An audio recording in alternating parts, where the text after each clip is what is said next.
Today we're going to talk about water heaters. Water heaters are very often neglected by homeowners when it comes to regular maintenance. But if you'll do 2 or 3 things regularly, you'll prolong the life of your water heater and you'll help it to run more efficiently.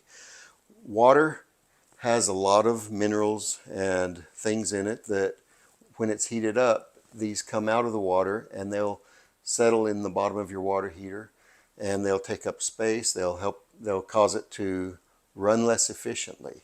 So an important item of maintenance on your water heater is to drain and flush your water heater. Now, if you've never drained a water heater before, I want to give you an idea of what it entails.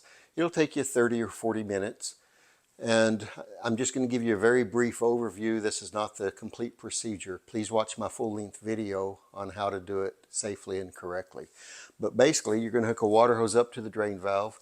You're going to turn the power off, whether it's gas or electric. You're going to shut the water supply off to the water heater, and you're going to drain it to a safe place. And you're going to repeat that procedure 2 or 3 times to flush out all the sediment and stuff out of the water heater.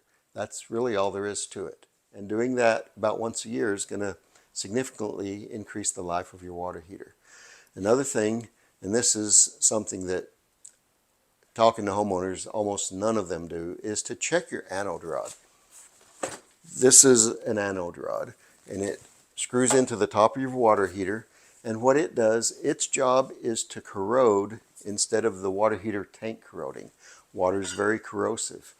And without an anode rod, the water heater tank will corrode and will eventually start leaking, and at that point there's nothing you can do other than buy a new water heater. And I do have a full-length video that shows you exactly how to check your anode rod and to replace it if necessary. First, you shut the water off and the power off, and you unscrew the anode rod. I've seen anode rods when they're pulled out, there's nothing left other than the piece of wire that this metal was put onto.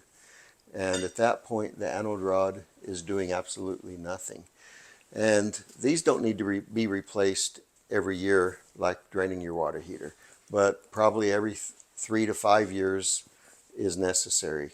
But every 1 or 2 years, you should pull your anode rod out and look at its condition. If more than half of it's gone, then you might as well go ahead and replace it. And the third thing that is a good idea to do once or twice a year is to operate your relief valve. That makes sure it stays operable. The relief valve is there to prevent a water heater explosion in the event that something fails and the power continues to run and heat water and increases pressure.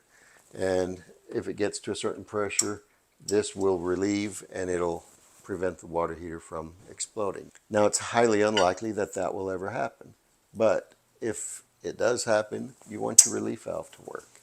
Now, sometimes testing these relief valves causes them to leak, and I've got a separate video that shows you how to stop one of these relief valves from leaking if that happens to you. But if you'll do these things regularly, drain and flush your water heater, check your anode rod and replace it if necessary, and open your relief valve occasionally, your water heater is going to last a lot longer. It's going to run a lot more efficiently.